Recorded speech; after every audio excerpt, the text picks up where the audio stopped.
ทักทายสบายดีเนาะบอกว่า FC ทางลาวหรือทางไทยและต่างประเทศเพิ่นเนาะมื้อนี้มาพบมาพอกับสองบ่าวคำสวรรค์สายปัญญาอีกแล้วนะครับเนาะมื้อนี้ยังบ่าวคำที่ลาวไปเรื่องได้ว่าจำฮีดนะพี่น้องไปว่าจำฮีดมีคนบ่สบายในเฮือนพี่น้องเราต้องจำพี่น้องเพราะว่าต้องจำได้ว่าพี่ถ้วยเกิดมาแล้วเนาะมาเกิดแล้วก็ต้องจำกับบ่จำบ่ได้พี่น้องก็มีการฆ่าแบ่ฆ่าสัตว์ไว้ง่ายพี่น้องเนาะก็มีไก่มียังได้ฆ่าพี่น้องเนาะแล้วก็บาคอนที่ทายเลยว่าเป็นยังไงแล้วก็บาคอนสบอกอีกทีเนาะจำพี่น้องบอกมีเบ้มี3-4ตัวเนาะ3ตัวเลยเบ้ประมาณนั้นเพราะว่า3คนเห็นเนาะ3คนเห็นเบ้แต่ว่าทำมาจำมาได้พี่น้องต้องจำไม่ได้แต่ว่าเป็นไทยเลยต้องจำเนาะเดี๋ยวเราเพิ่มก่อนที่ไปทายเลยเนาะเป็นยังไงเบ้ที่จำไม่ได้เนาะงานแต่งมันต่างเนาะแล้วก็งานมอเยาต่างหากนะที่จำมันต่างหากเนาะเดี๋ยวไปชมกันเลยพี่น้องอันนี้คือเบเนาะคือเบเขาจะจำเลยเนาะเขาจะจำไปว่าเขาจะฆ่าบัตรเลยบัตรเฮ็ดจะได้พี่น้องเนาะหลังจากจำอยู่เพื่อนแล้วต้องมาจำอยู่นี่เบิ้งบางคนสุดท้ายให้เบิ้งอยู่ไหนเนาะโทษป้าเยี่ยมเลยเห็นบอกอายเอิญมาขึ้นก่อนนะพี่น้องเนาะขึ้นจำพี่น้องเห็นบอกมีเบ3ตัวเบว่าเฮือนเนาะ3ตัวเบว่าจำถ้วยเกิดนะพี่น้องเนาะเอาเดี๋ยวบางคนสุดท้ายทุกขั้นตอนจะได้เนาะวิธีจำนั่นในนี่นะพี่น้องเนาะเอาไปชมกันเลยพี่น้องเห็นบอกคนลายประมาณ100 คน100 กว่าคนเลยแต่ว่ามีกุยาเขาหรือว่ามีครัวมีเค้กทางบ้านไกลหรือบ้านไกลนะพี่น้องเนาะเอาไปชมกันเลยพี่น้องนี่เราพอสิขึ้นเนาะไปหาเจ้าภาพไปง่ายเลยเนาะเห็นปะบ้านอะไรนี่โชว์เหรอโบเลย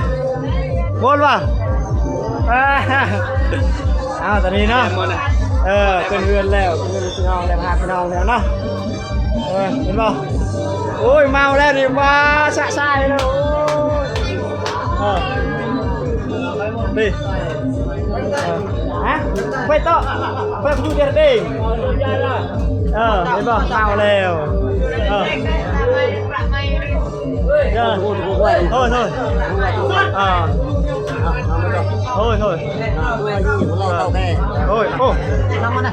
thôi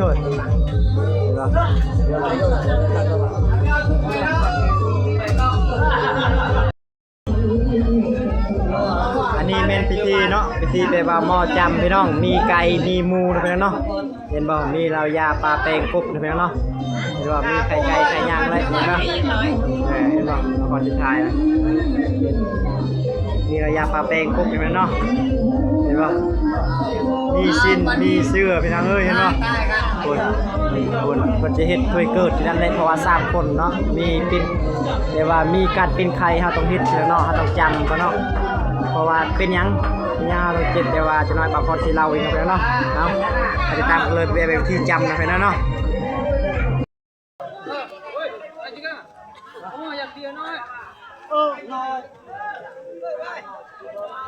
วิธีการจำพี่น้องต้องจำแล้วเนาะเห็นบ่หม้อเลยนะหม้อผู้จำเลยนะเห็นบ่3 คนเลยหม้อผู้จำเห็นบ่พี่น้องหลังจากนั้นเพื่อสิขาแล้วเนาะเห็นบ่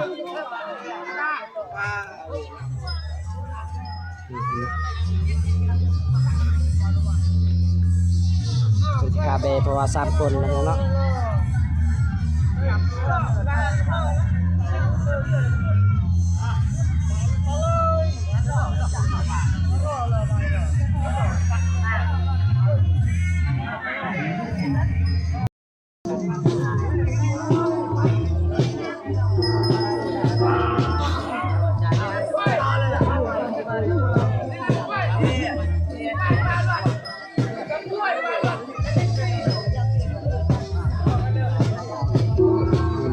ใส่คุยทางนาให้ใส่คุยอยู่หัวเนาะเพราะว่าคันมันตกได้ว่ามันตกควันก็บ่ได้พี่น้องคันมันตกเสียงเนาะมันได้แต่ว่าถึกต้องเลยตามหินตามพองกันเนาะเพราะว่าเพิ่นหับได้นะผู้เจ็บนั่นผู้เจ็บอีกมานานเพิ่นว่าเนาะมันเป็นตามหินพี่น้องเอ้ยเดี๋ยวท่านผู้ชมเบิ่งเนาะเบิ่งก็เห็นบ่จุดเทียทางหลังมันบ่จุด เทียบทางหลังเลยว่าจะน้อยคนเชื่อคือเนาะ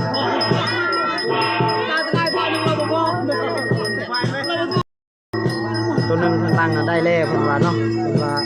ด้วยบุความได้แล้วว่าสำเร็จแล้วยัง2ตู้เนาะเบิ่งให้ท่านผู้ชมได้เบิ่งนำเนาะท่านผู้ชมได้เบิ่งเป็นจังได๋ตัวเนาะเห็นบ่มันมีมอเตอร์ไซค์เนาะใส่หัวมอผู้สูบเนาะเอ้เมื่อกี้เหรอดูเห็นบ่มันใส่ถ้วยนำมานะเห็นบ่ทำชมไปเบิ่งครับ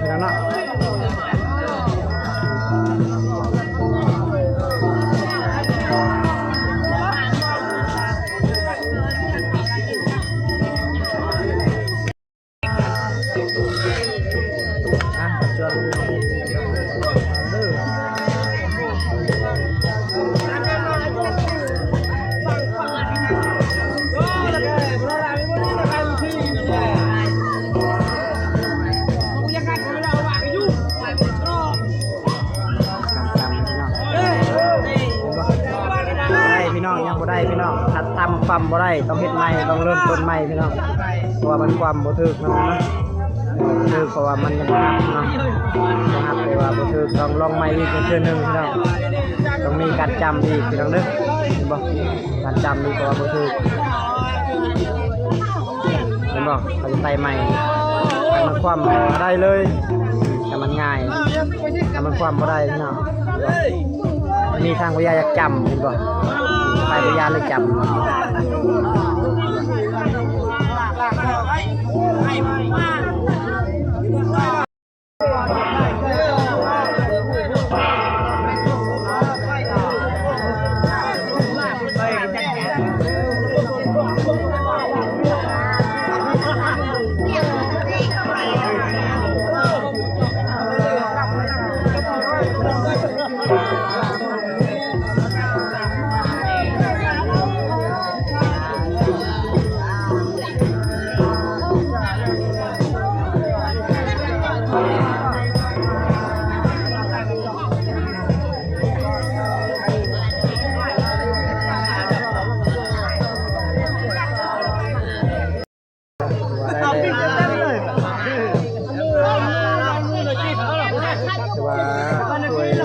ช่วยง่ายที่ว่าได้แล้วพี่น้อง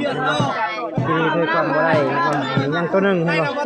ตัวที่จำยังตัวหนึ่งพี่น้องเด้อตัวหนึ่ง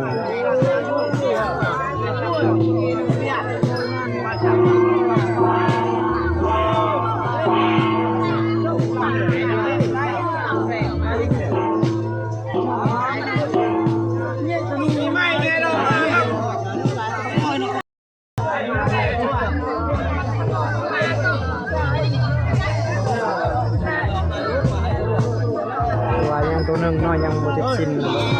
แต่ว่ายังตัวหนึ่งตัวนี้เลยคันถ้วยบ่ง่ายนี่ถือว่าฆ่าบ่ได้เนาะแต่เนาะต้องพยายามจำได้ว่าถ้วยมันง่ายขึ้นเนาะง่ายขึ้นเป็นบ่ต้องจำเนาะ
ช่วยมันง่ายนี่ถือว่าได้เนาะค่าได้เบคันช่วยง่ายนี่ค่าบ่ได้ไปน้องเด้อ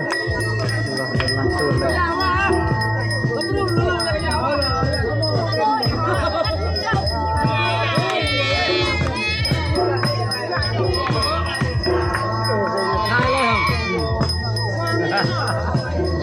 ก่อนช่วยเข้าโรงพยาบาลงานเลย ตายเลยตายเลย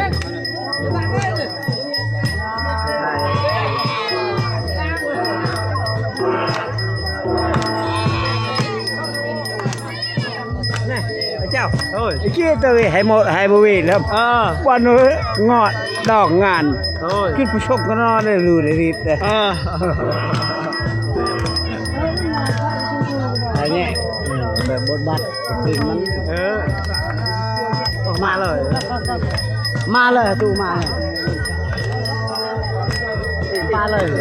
ป้ายืมยืมอะไร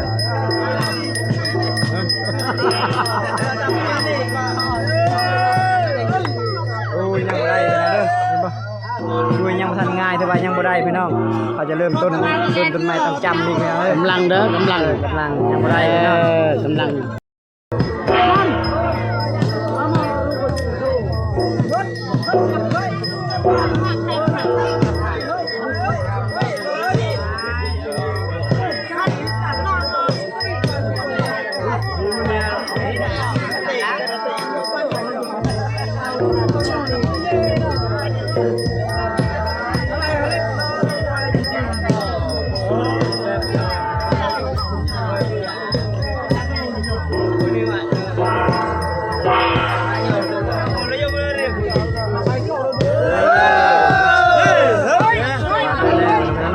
สิ้นเร็วพาสัตว์พาเบได้แล้วนะพี่น้อง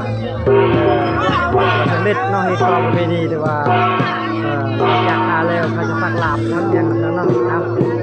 เดี๋ยวว่าคอนสิถ่ายใหม่แล้วเนาะใส่กองเลย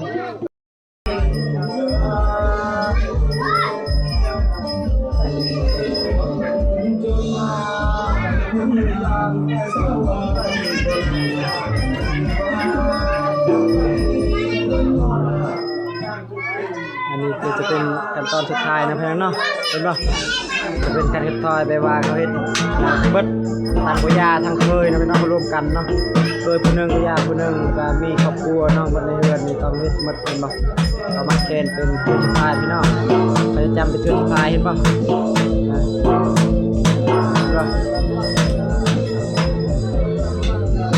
เอาว่าเบิ่งแล้วอย่าลืมกดไลค์กดแชร์นะพี่น้องเด้อเพราะว่าเพื่อเป็นกำลังใจให้คลิปต่อไปนะพี่น้องเนาะ